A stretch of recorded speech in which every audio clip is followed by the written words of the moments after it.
Hello प्यारे students, आज हम नादान दोस्त क्लास 6 का ये 3rd चैप्टर है जिसके प्रश्न उत्तर करने वाले हैं। ये हिंदी बुक का नादान दोस्त पार्ट है जिसके प्रश्न उत्तर आज इस वीडियो में हम सॉल्व करने वाले हैं।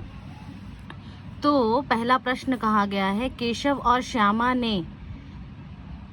और श्यामा के मन में अंडों को देखकर तरह तरह के सवाल क्यों उठते थे। अंडों को जब केशव और श्यामा जब देखते थे तो उनके किस तरीके के सवाल मन में उठते थे, उसका हमें उत्तर लिखना है। तो उत्तर होगा, केशव और श्यामा के मन में अंडों को देखकर तरह तरह के सवाल उठते इसलिए वो उठते होंगे क्योंकि उन्होंने ऐसा पहले नहीं देखा था। उन्होंने अंडों को इस तरीके से पहले कभी नहीं देखा था।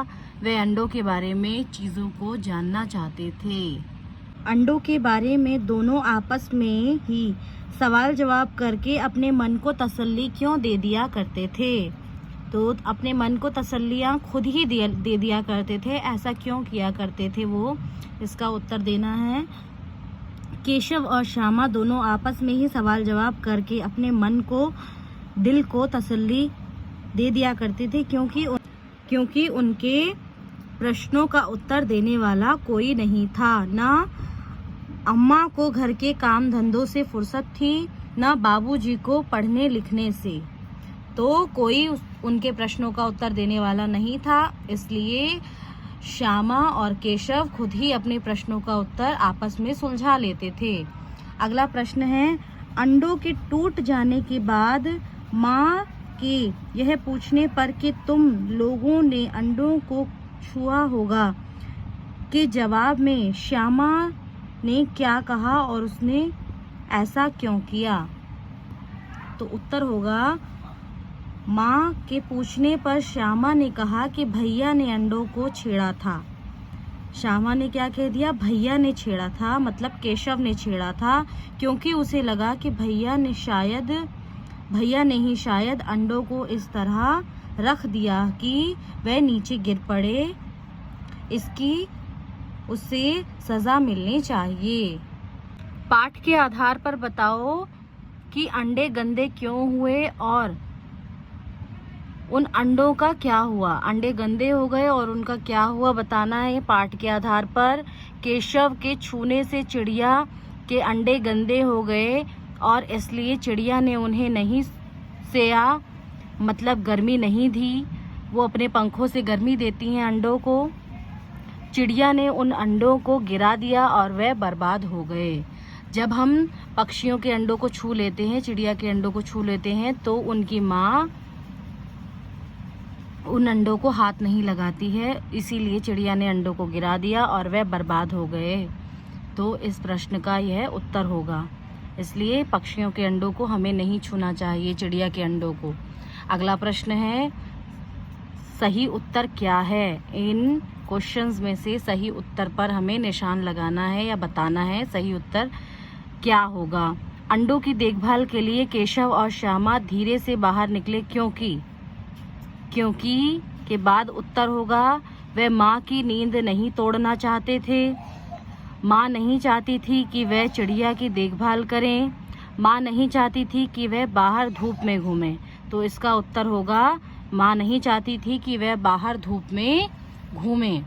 अगला प्रश्न है, केशव और श्यामा ने चिड़िया और अंडों की देखभाल के लिए किन बातों का ध्यान रखा। चिड़िया के अंडों की देखभाल के लिए केशव और श्यामा ने किन किन बातों का ख्याल रखा होगा। केशव और श्यामा ने चिड़िया के अंडों की देखभाल के लिए उनके आराम का, धूप से बचाने का और खाने का ध्यान रखा।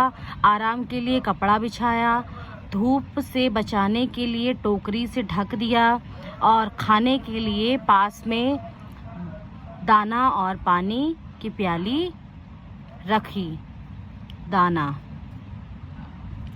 अगला प्रश्न है, कार्निस पर अंडों को देखकर केशव और श्यामा के मन में जो कल्पनाएं मतलब इमेजिनेशन आई और उन्होंने चोरी चुपके से जो कुछ कार्य किए, क्या वे उचित थे तर्क सहित लिखिए। अपने तर्क देकर उनका उत्तर बताना है। क्या उन्होंने अंडों के साथ जो भी किया या कल्पनाएं की, क्या वह सही था, सोचकर बताना है। कार्निस पर अंडों को देखकर केशव और श्यामा के मन में जो कल्पनाएं आईं और उन्होंने चोरी चुपके से जो कुछ कार्य किए वे अनुचित थे, मतलब वह गलत कार्य थे। वे मदद तो करना चाहते थे परंतु उनके पास जानकारियों का अभाव था, मतलब उनके पास वे जानकारियां नहीं थी जो पक्षियों से रिलेटेड या पक्षियों के लिए उन्हें होनी चाहिए। इसलिए उन्होंने जितने भी कार्य किए वो सभी गलत थे। ये उत्तर होगा। अगला प्रश्न है, आखिरी प्रश्न है, पाठ से मालूम करो कि माँ को हंसी क्यों आई। तुम्हारी समझ में माँ को क्या करना चाहिए था? तो माँ को बच्चों की नादानी व अज्ञानता पर हंसी आ गई। मेरी समझ से माँ को हंसने की बजाय उन्हें समझाना चाहिए था ताकि वो भविष्य में इन चीज़ों के प्रति सतर्क रहें। हमें बच्चों की गलतियों पर ना कि हंसना चाहिए, उन्हें बल्कि समझाना चाहिए। उनकी अज्ञानताओं पर, उनकी गलतियों पर समझाना चाहिए ताकि वे भविष्य में या इन फ्यूचर उन गलतियों को ना दोहराएं। आई होप ये क्वेश्चन आंसर्स आपको समझ आए होंगे। तो प्लीज़ चैनल को लाइक और सब्सक्राइब करना ना भूलें। बेल आइकन को ज़रूर प्रेस करें ताकि आने वाली वीडियो से आप परिचित हो सकें, आने वाली वीडियो को आप देख सकें। Thank you so much. मिलते हैं नेक्स्ट वीडियो में। Bye bye.